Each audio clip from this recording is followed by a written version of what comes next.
It started with the kind of rain that makes the whole world smell like potting soil. I unlocked the greenhouse in the dark, let the fans cough awake, and told myself this would be a normal morning.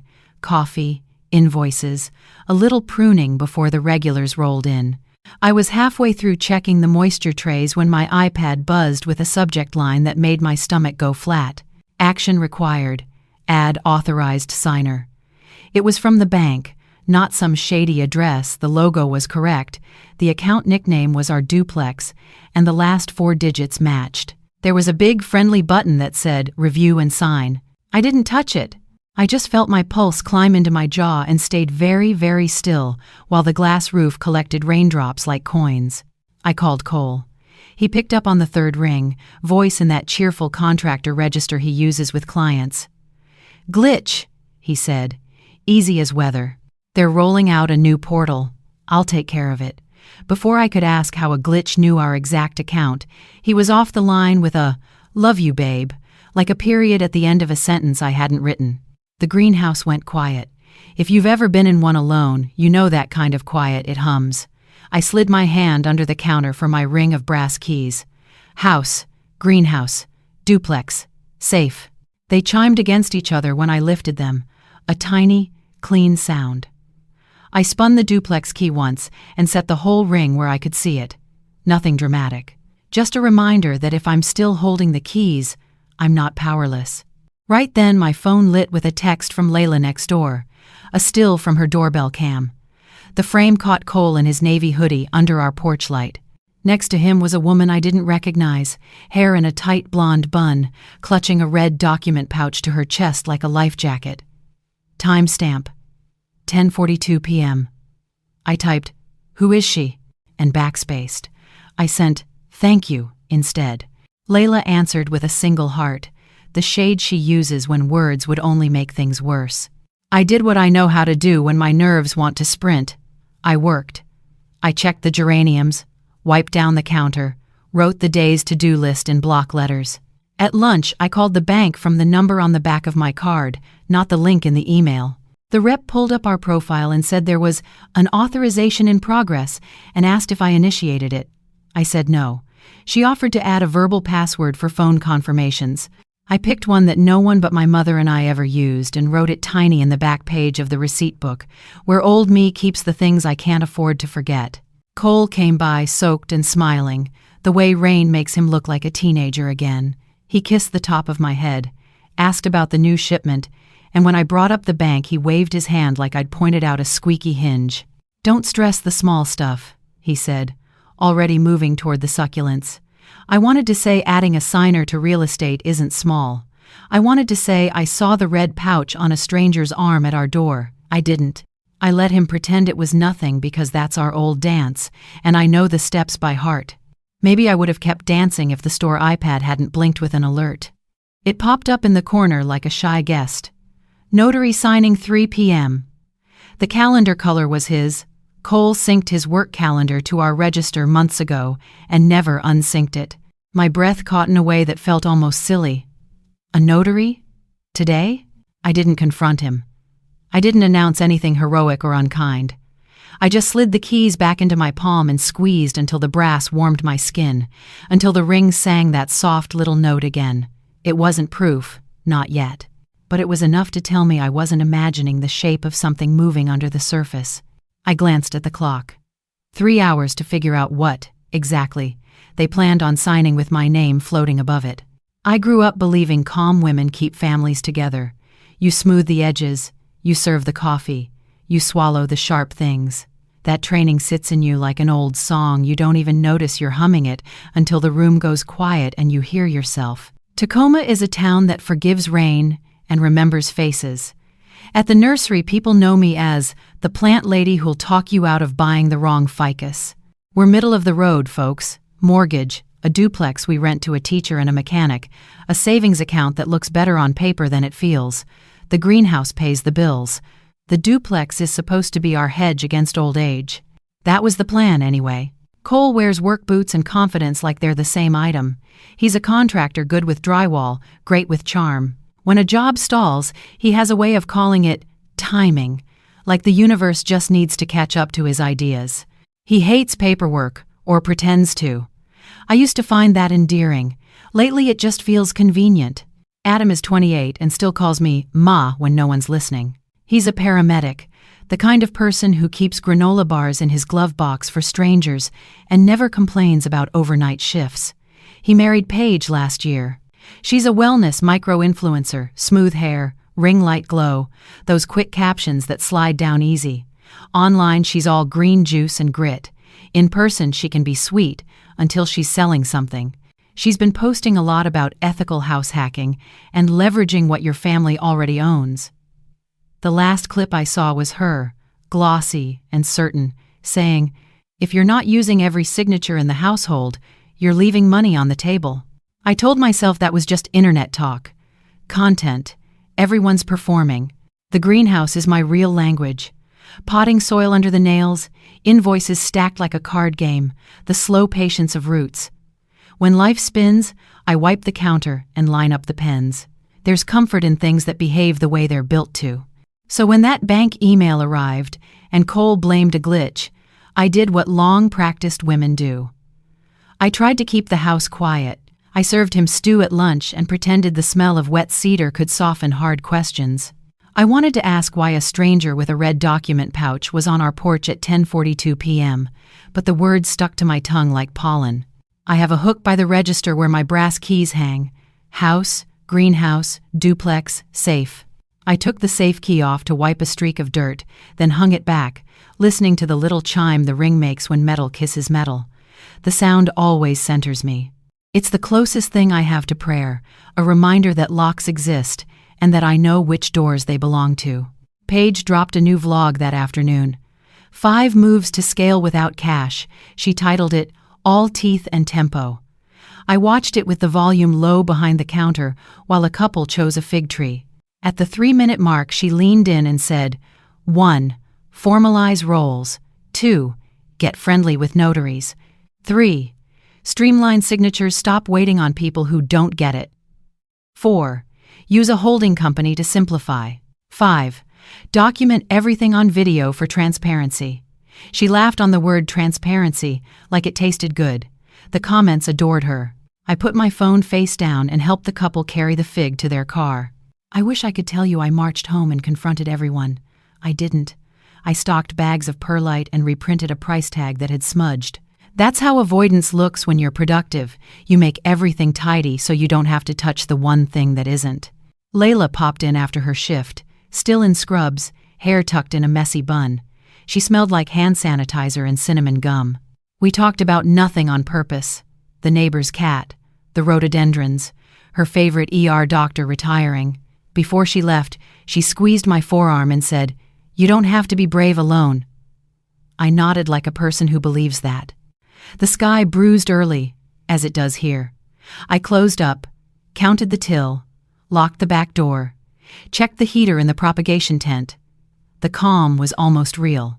Then, my phone buzzed, a message from Layla with a single image attached. It was a screenshot from the night before, a clearer frame than the one she'd sent that morning. Cole stood at the duplex door, shoulder angled toward the camera. Paige faced him, rain on her jacket, the red document pouch lifted between them like an offering.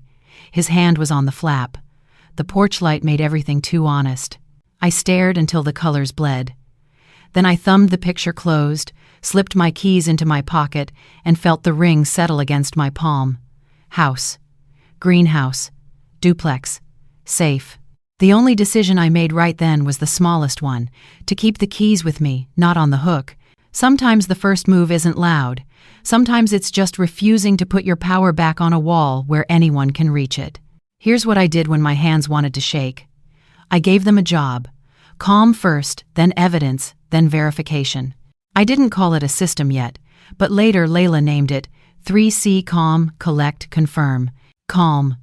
I made tea I didn't want and stood by the back door until the heat reached my fingers. Breathing didn't fix anything. It just gave my brain a chair. When the alarm in my chest dropped to a hum, I opened notes and wrote one line. Document what you know. Collect. I saved Layla's doorbell stills with timestamps in the file names and added a 1-sentence caption, who, where, when.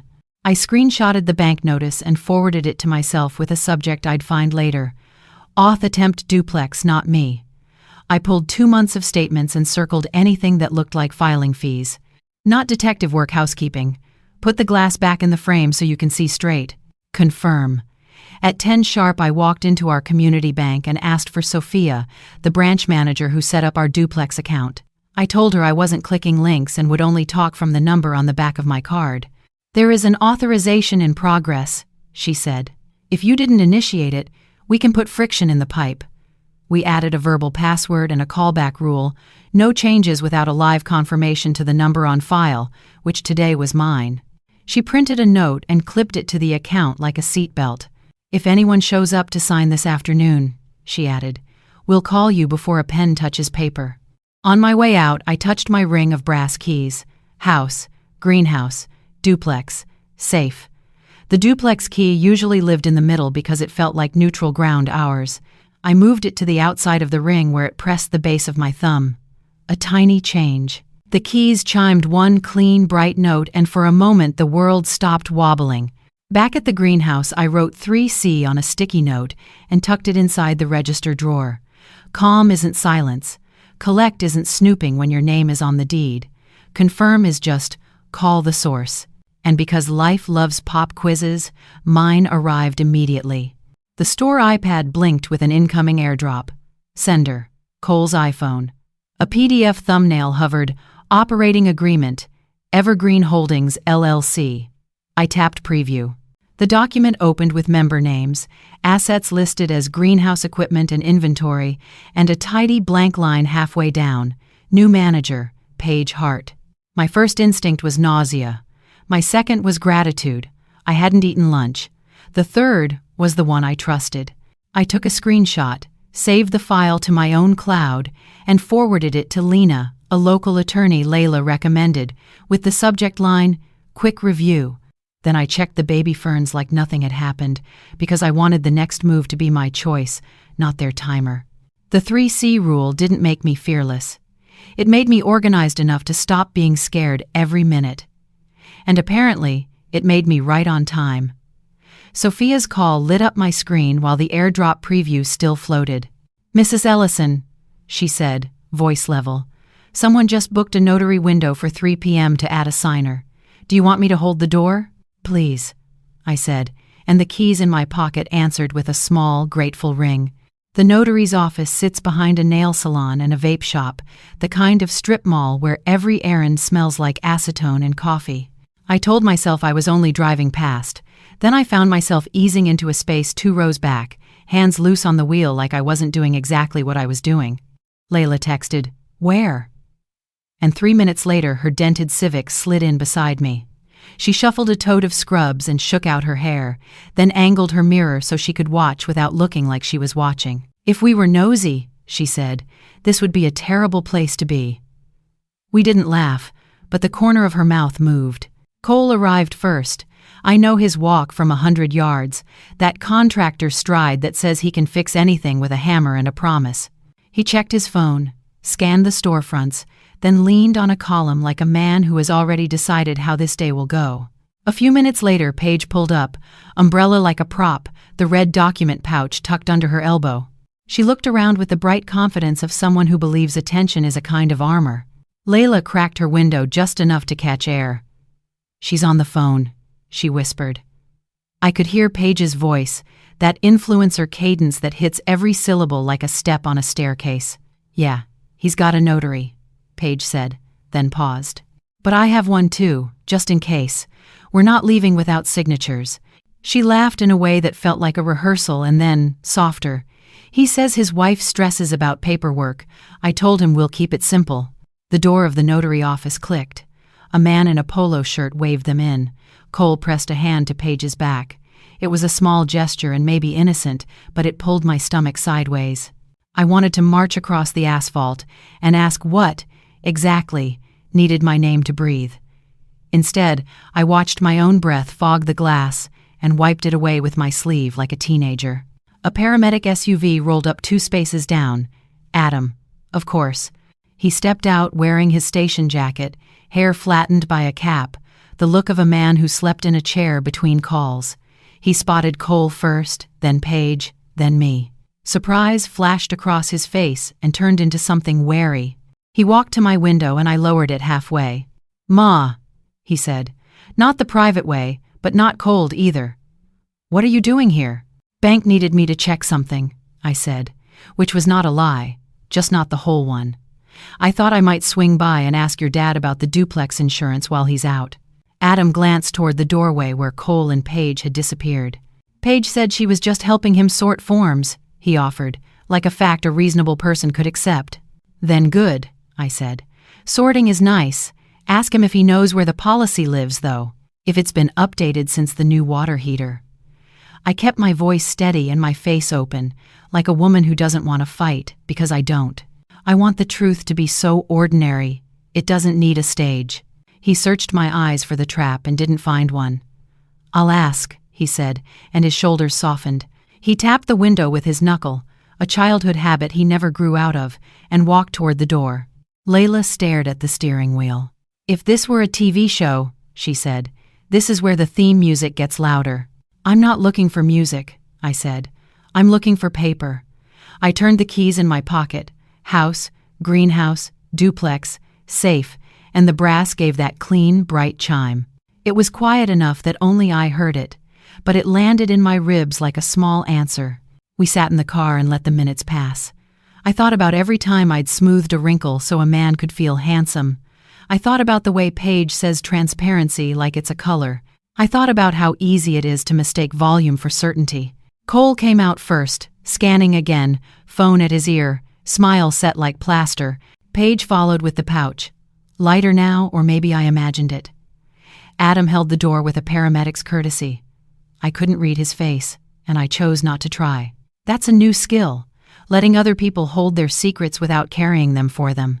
My phone rang. Sophia's name filled the screen, the kind of call that makes a person stand up even when they're already sitting. I answered and tried to keep my voice neutral. "Mrs. Ellison," she said, professional calm wrapped in wool. "I wanted to let you know there was an attempt just now to change the mailing address on the duplex account." The keys in my hand tightened on their ring. "To what address?" I asked. She read it out. It wasn't ours. It wasn't even close. It was a co-working suite in a different zip code, the kind of place you rent by the hour when you need an office just long enough to look official. "Do you want me to lock the profile and flag any in-person visits?" she asked. "Yes," I said, "and please keep the callback rule on. If anyone tries anything, call me first." "Understood," she said. "Consider the door held." She hung up. I stared through the windshield at the notary's bland glass and felt the quiet rearrange itself. Layla watched my face. "Bad?" "Not good," I said. Then I breathed, let the heat of my palm warm the brass, and listened for the small note that meant I still had doors I could close. That night, the house sounded like it was holding its breath. I turned off every light but the one over the sink and waited for my phone to stop being a threat and go back to being a tool. It buzzed anyway, a message from Layla with a short clip attached and the words, "If you need to see it once." Her doorbell camera had caught the duplex entry at 11 p.m., Cole's navy hoodie, Paige's high bun, the red document pouch between them, lit by the cold beam of a phone. They stood in the doorway like actors in a rehearsal, the light sliding over paper as if it were searching for a place to land. Then Adam stepped into frame from the sidewalk, my son, hands up a little the way paramedics do when they want everyone to calm down. I couldn't hear the words, but I knew the choreography. Cole's shoulder drop, Paige's tilt toward concern, Adam's face trying to be older than he is. Layla sent a second clip with audio tweaked. It wasn't perfect, but enough to catch Paige's tone. Bright, soothing. "We're just helping your dad with forms," she said, as if kindness could notarize a lie. "It's all to streamline things for the family." When Adam said something I couldn't make out, her voice sharpened for half a second and then softened again. "You're being hostile," she said. "I'm only here because your father asked me." Darvo in one clean breath: deny, attack, reverse victim and offender. It worked on me once too. I know the flavor. I set the phone down like it could bruise and walked to the bedroom closet. There's a metal box on the top shelf that Cole calls the boring vault, because he only keeps things he finds tiresome in it: warranties, tax receipts, papers that don't swing a hammer. I reached up and brought it to the bed, the weight familiar in my arms, the way old responsibilities are. The key for the box is small and scratched. Safe, stamped on the tag in my own handwriting from 20 years ago. I turned it and felt the sweet give of something that still works because you didn't neglect it. Inside were the things that keep a life from unbuttoning: birth certificates, the first LLC papers for the nursery, the original operating agreement, blue paper, clean corners, a lawyer's name who's now retired. I slid the agreement free and felt for the tabs I'd made: membership, assets, amendments. Behind amendments was a copy I didn't recognize. Different font, line spacing that tried to look official and almost got away with it.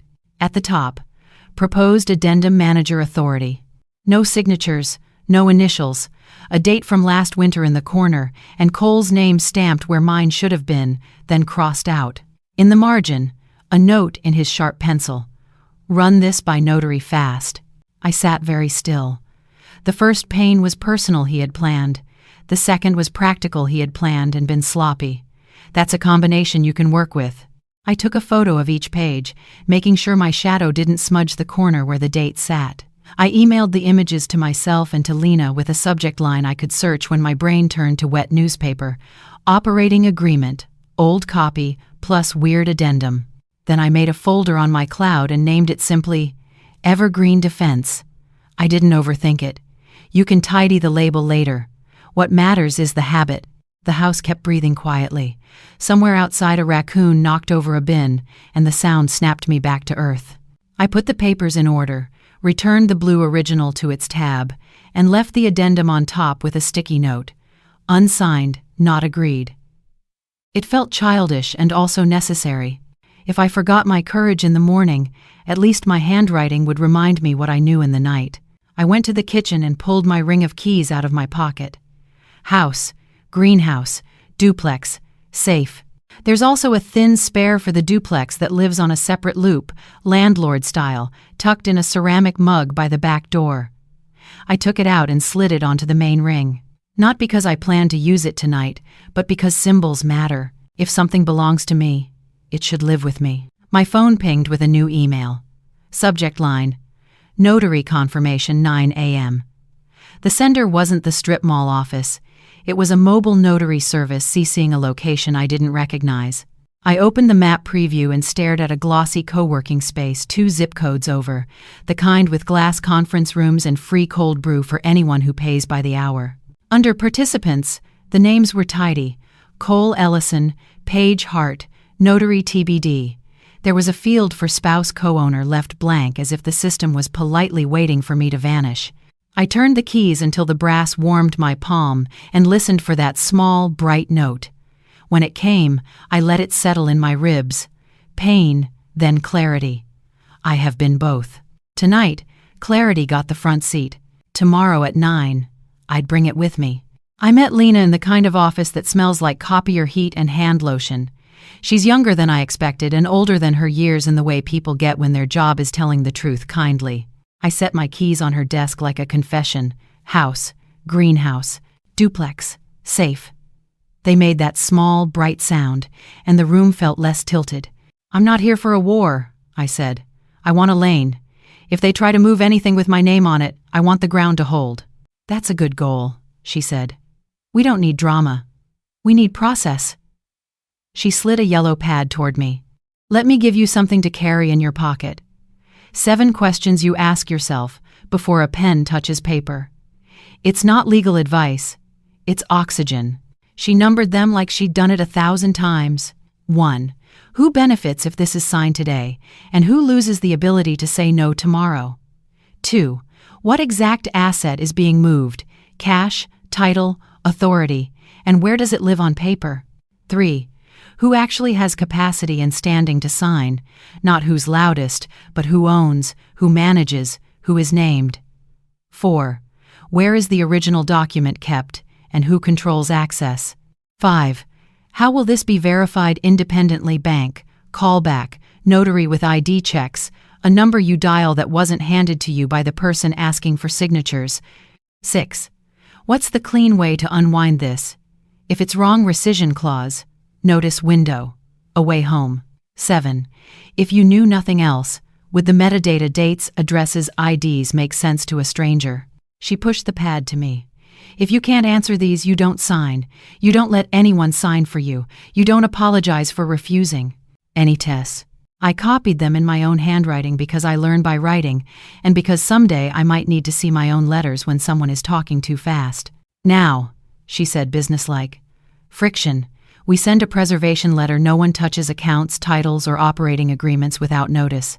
We formalize the bank callback rule and add a no remote notarization without counsel present note. We notify the county recording office that you do not consent to quitclaims or manager changes without dual verification. She looked up. You wanted a lane? This is a blinking lane marker. She drafted while I sat very still and let the feeling of being believed settle into my spine. She read each line out loud like a spell. We are preserving evidence. We are not making accusations. We are not escalating. We are describing the rules of the room. I thought about Paige's vlog voice on the word transparency, how she made it sound like a performance. Lena's version was quieter, and it carried more weight. Paper doesn't need applause. When she finished, she asked, Is there a mobile notary scheduled? 3 o'clock, I said. Good, she said. We'll be ready. She handed me copies and stood. One more thing, if anyone arrives with a clipboard and a smile, you don't argue. You say, Wonderful. Please call the bank at the number on file and my attorney at this card. Then you put the pen down and let their urgency die on its own.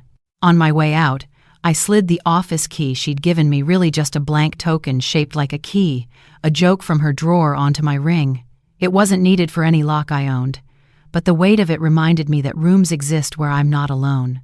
In the parking lot, my phone rang. Sophia. Are you in a place where you can talk? I am, I said, already bracing. We just received a faxed power of attorney naming your husband as your agent, she said, each word careful. It's a scan. The signature looks unusual. The date line reads last winter, but the notary seal references a commission that didn't start until spring. Also, the callback number written in the margin is not the one on file. The keys in my hand pressed into my palm, and the ring chimed a small, steady note. Please flag the account, I said. No changes. Call back to the number you have for me only. I'll bring counsel to any signing. Already done, she said. And for what it's worth, that friction we added is holding. After we hung up, I stood in the strip of shade between 2 parked cars and read Lena's 7 questions again until my breathing matched them. Who benefits? What asset? Who signs? Where's the original? Independent verify. Way to unwind. Does the metadata make sense? The list didn't make me less afraid, exactly. It just gave the fear a rail to hold while I walked it out of the building. Night at the greenhouse is a different country. The neighborhood dogs go quiet. The freeway thins to a hush, and the heat lamps make the mist look like it's thinking. I locked the front and left the aisle lights on, a little golden runway between ferns and flats of basil, because I needed a place to walk my nerves until they stopped sprinting. I've always believed calm women keep families together. You cook, you listen, you outlast the storm. It's a nice story until you realize you've been standing in the rain holding everyone else's umbrella while your clothes cling to your skin. I stood by the potting bench with my hands in damp soil and said it out loud for the first time where only plants could hear me. My silence did not keep us safe. It kept me small. There's a spiral notebook under the counter I use for inventory and stray thoughts. I flipped past fertilizer, math, and a supplier's voicemail and wrote a new header in block letters. What I believe, what is true. Under the first column I put the old song, If I don't make waves, my son won't be forced to choose. Under the second, I wrote what the day had taught me. People choose anyway. Choice is not my crime to prevent. The page kept going. I am not starting a war by setting rules. I am not cruel for asking for proof. I am allowed to be the adult in the room, even if a man raises his voice. Somewhere between lines, my shoulders lowered. Not because anything outside changed, but because I could finally hear myself think without apologizing. I pulled out my keys and set them on the bench beside the notebook. House, greenhouse, duplex, safe. They lay there like 4 verbs, not 4 objects. Shelter, nourish, protect, remember. The ring gave that small, bright sound when I turned it, and the sound became an answer. Your life is not a debate. It's a collection of doors you know how to lock and open. Adam. I had been avoiding his name all evening, as if love would make me clumsy. I don't want my son to be a referee in a game I did not agree to play. But I also don't want him to learn that kindness means letting the loudest person control the pen. I called, and he picked up on the second ring, breath a little ragged the way it gets when he's between calls. Ma, I'm not calling to argue, I said, before the habit of defending myself could clear its throat. I need a favor only a paramedic knows how to do. Silence, then a softer. Okay, if you're ever in a room tomorrow where anyone asks for a signature that affects the duplex or the nursery, I said, don't debate, don't take sides. Just ask them to use the number on file to verify with the bank and to call my attorney from her card. If they won't, step back. That's all. It's procedure, not punishment. He exhaled, relief or surprise I couldn't tell. You're not going to tell me what to think? I'm going to tell you what I'm doing, I said. I'm choosing process over panic. I'm making sure the paper is real. I won't ask you to pick a person. I'll ask you to pick a rule. I could hear him nod. The way kids do when they're still your kids, even in a uniform. I can do that, he said. I can ask for the callback. I can stand there and let phones ring. Then we're okay, I said, and realized I meant it. Not fixed. Not tidy, okay. After we hung up, the greenhouse felt less like a hiding place and more like a chapel. I watered the thirsty ones and touched the leaves that bruise if you rush them. I tucked the notebook under the counter and wrote a smaller line on the last page, a sentence that fit in the space of my palm. I don't need drama to be brave. I need a list and a spine. On the way out, I slipped the keys back into my pocket. They knocked together once, gentle, certain, and the sound put an end to the rehearsal running in my head where I had to beg to be believed. Begging is over. Belief is a job I can do myself. When I stepped into the night, the air held that wet cedar smell Tacoma gives you after midnight, like the city is washing its face. I locked the greenhouse, checked the door twice, and stood on the gravel long enough to feel the ground argue with my fear and win. Maybe the morning would bring a notary. Maybe it would bring something stranger. Either way, I would bring my rules. And if anyone tried to talk faster than my heartbeat, they could wait while the phone rang. Morning smelled like toast and printer ink. I laid out 3 mugs on the kitchen counter because it felt better to look prepared than cornered.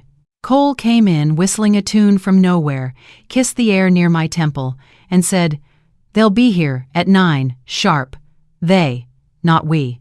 I moved my ring of brass keys from my pocket to the table between us and let them rest there like a boundary line I didn't have to explain. Paige arrived first, hair sculpted into a perfect apology for being early. She set the red document pouch down with 2 hands, like it was sacred. "We'll keep this simple," she chirped, already unzipping plastic sleeves. "Less stress for the family." "Wonderful," I said, voice as even as the countertop. Simple usually means traceable. Oh, the mobile notary knocked like he was delivering flowers. Polo shirt, metal clipboard, a polite smile that didn't quite reach his eyes. He introduced himself, took a seat, and stacked his tools with tidy efficiency journal, ink pad, stamp case, phone. Cole did a little host routine, pouring coffee, all competence and charm. My hand stayed around my mug so no one mistook warmth for consent. Before anyone reached for a pen, my phone buzzed. "Sophia," I answered on speaker so the room could hear the air change. "Good morning, Mrs. Ellison," she said, calm and wool soft. "Per your instructions, I'm calling to verify an appointment on the duplex account. Do I have authorization to proceed with the AITA signer?" "You do not," I said, "and all parties in my kitchen can hear you saying it." Cole's smile tightened. He reached across me like the call belonged to him and hit the red button. The line went dead. The silence that followed was the honest kind. "We don't need the bank for this part," he said lightly. "This is just internal housekeeping." Lena stepped through the back door like she'd been invited, which she had, and set her bag on the table with the weight of a gavel. "Then housekeeping will love this. she said, sliding a 2-page letter toward the notary and another toward Cole and Page. Preservation and boundary notice. Nothing is signed today without a callback to the number on file and a video record of the signing context. We are preserving evidence, not making accusations. The notary blinked. Am I being recorded? You're being protected, Lena said. You're a neutral witness. You want clean lines as much as we do. She placed her card on his clipboard. If you prefer, we can reschedule at your office with your manager present. Paige laughed, that bright, brittle sound she uses when she wants the room to think she's not cornered. There's really no need for theatrics. This is an operating agreement update. She pulled out a printed PDF and tapped the top like it was obvious. Evergreen Holdings, LLC. Address. She read off our street number, and then a city that wasn't ours. Stop, I said, gentle and surgical. That's the mailing for the P.O. box. Our registered agent is downtown, and the parcel number you wrote here, I tapped the line, doesn't match the duplex. It's the greenhouse lot. She flushed, then recovered too quickly. The numbers are confusing. We'll fix them in post. Paper doesn't have a post, Lena said, still mild. It only has before and after. The notary cleared his throat. I need government IDs for everyone whose names will appear, and I'll need to verify authority for any entity changes. Paige slid her license across, then nudged the document toward Cole. He didn't move. Maybe he felt the temperature finally. Maybe he just noticed my keys on the table, catching light. I've never been able to make that soft, bright chime on command, but when I brushed the ring to straighten a page, the brass answered the room with a note even the notary heard. Lena placed her phone face up and opened the camera. For clarity, she said. If we proceed, we narrate what each page is and who is present. If we don't, we record that too. Cole tried one more angle, voice dipped in reason. Mara, this is a formality. We both want what's best for the business. You hate the paperwork. Let me handle it. I hate mess, I said, without heat. Paper is the opposite of mess when you're not afraid of it. Sophia called back. The screen lit with her name, and the notary's eyes flicked to it like a cat tracking a glint. May I? I asked the room, and didn't wait for permission. I answered, and this time Cole didn't reach across. Verification call, Mrs. Ellison, Sophia said. Still deny authorization? Yes, I said, and please note that a mobile notary is present. We're requesting a hold and notation requiring counsel for any entity updates. Consider it done, she said. The profile is locked. Paige shifted tactics, flipping pages like she could find a friend between them. We're overcomplicating this. My mentor uses a co-working address all the time. It's efficient. She smiled at the notary, as if efficiency were a magic word. Efficiency isn't identity, Lena replied, and co-working isn't a registered office. The notary scratched something in his journal, then looked up.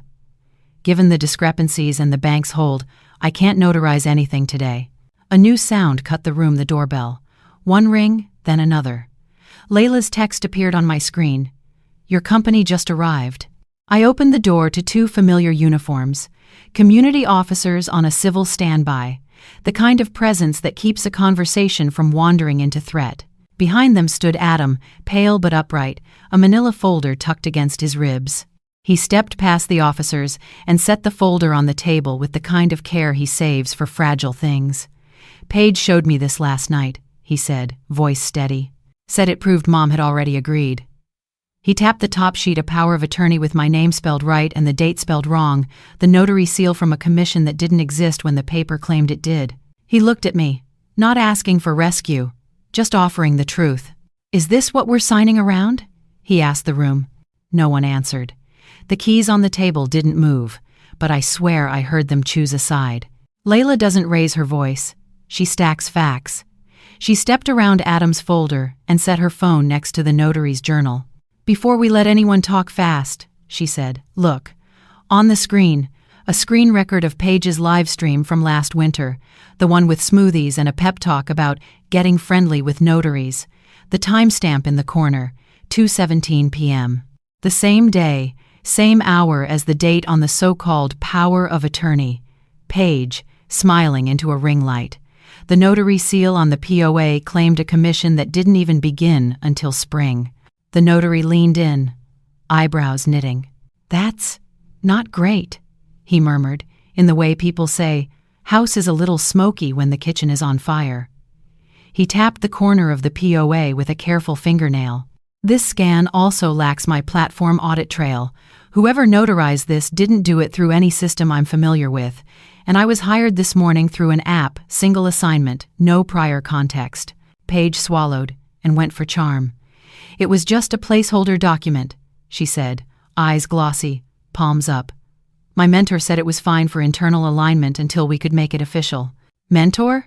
Lena asked, pleasant as a receptionist, pen already moving. "Full name, please." Paige hesitated at the lip of a cliff.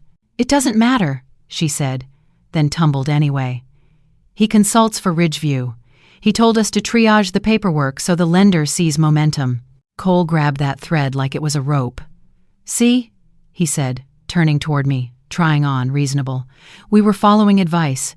It's complicated. You hate this stuff." I looked at Adam instead, because that's whose face tells me where the truth is landing. He didn't look at anyone. He was reading. He held the POA to the light, then laid it next to his watch and Layla's phone. "Mom," he said, voice steady, "this date doesn't fit the notary's commission, and Paige was live at the exact time this claims you signed. The callback number in the margin isn't the bank. It's a burner." The room went very still. Even the coffee seemed to stop smelling like coffee. Cole tried a softer pitch. "We're a team, Mara. Paperwork can be messy. We can correct the form, and—" "The form is not messy," Lena said, finally letting a little steel show. "The facts are, there will be no corrections to a document that never existed. We're issuing a notice of potential fraud to the custodian institutions. Not an accusation, an alert with artifacts." She slid a printed checklist across the table, the kind that makes people sit up straighter just reading the bullets. "For the record, metadata conflict, mismatched seal, incorrect registered address, parcel number error." The notary nodded, grateful to stand somewhere safe. "Given these discrepancies and the bank's hold, I won't notarize anything today. If you want to proceed later, it will be at an office with a supervisor present, with full ID checks and a recorded session. Otherwise, I'm closing my journal." Paige's smile finally cracked. "We're doing all this for family," she said, a tremor under the word family that made it sound like leverage. "Process is how you keep a family," I said. I picked up my ring of keys and slipped the duplex key off the loop.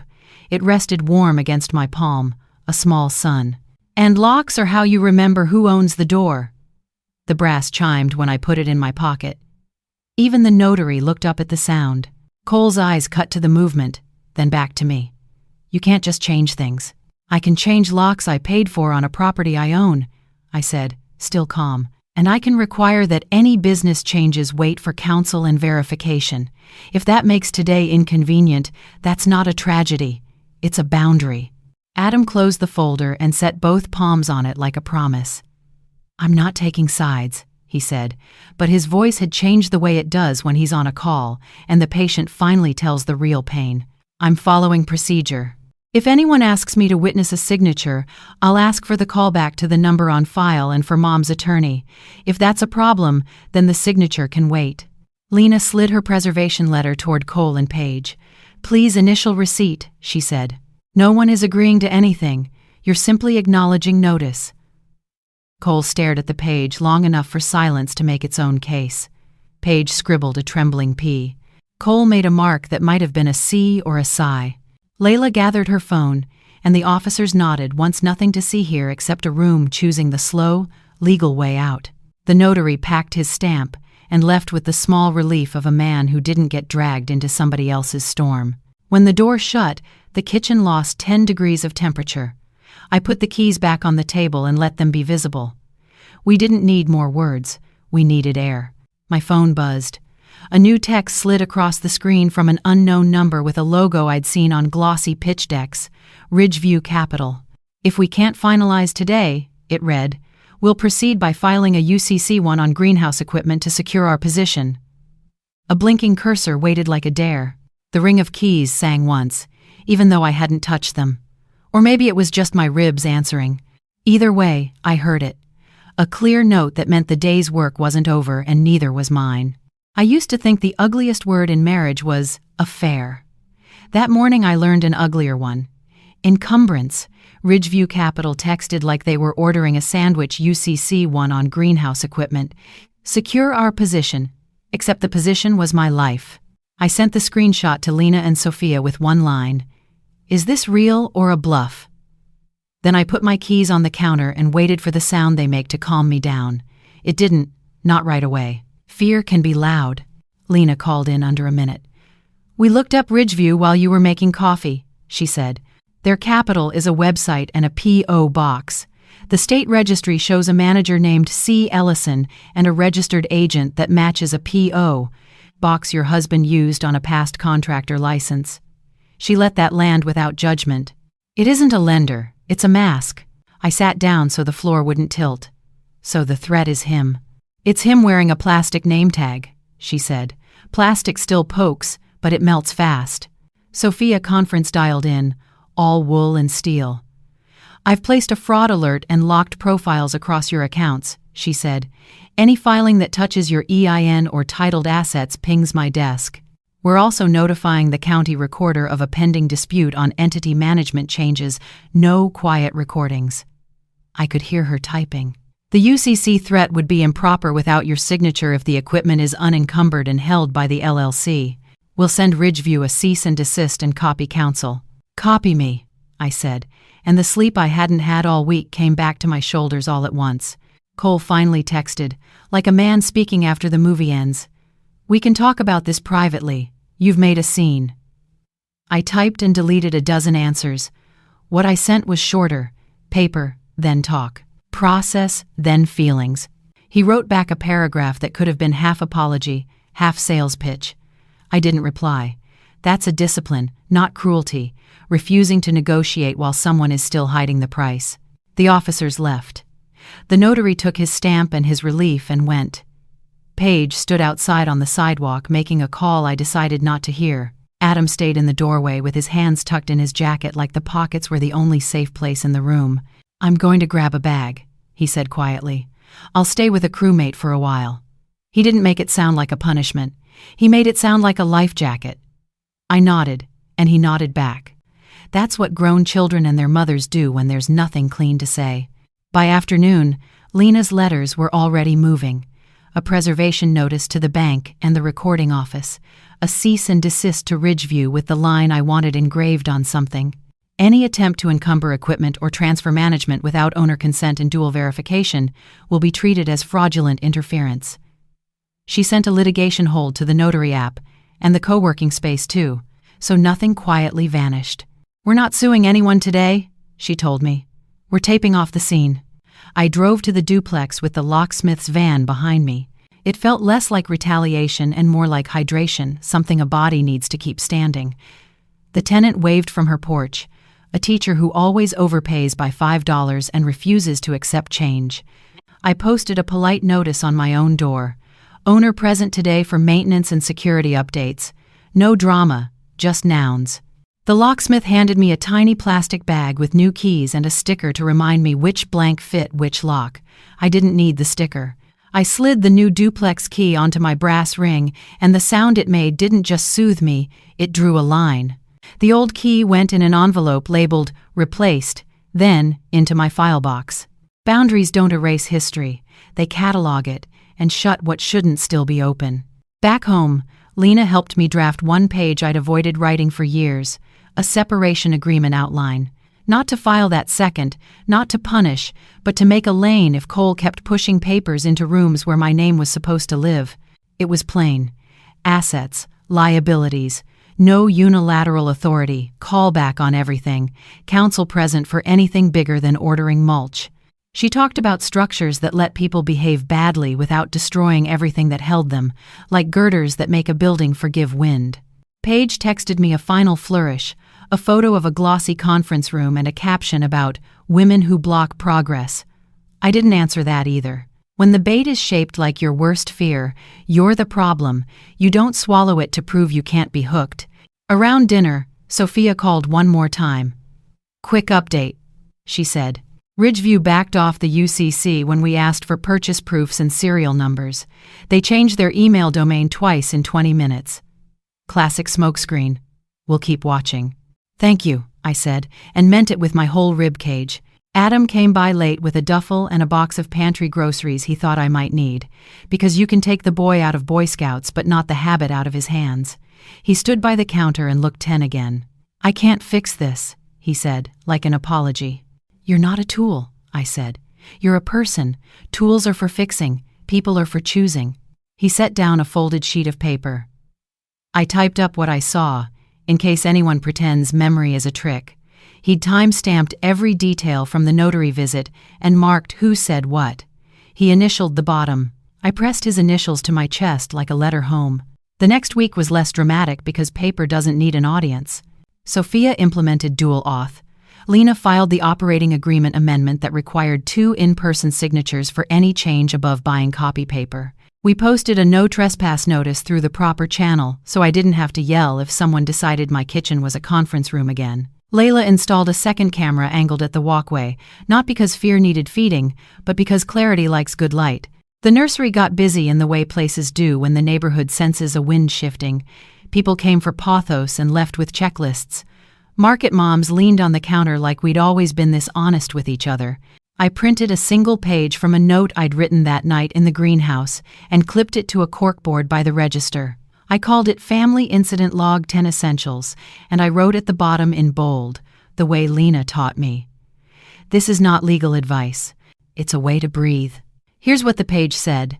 Date and exact time, not around lunch. Write the digits. Who was present?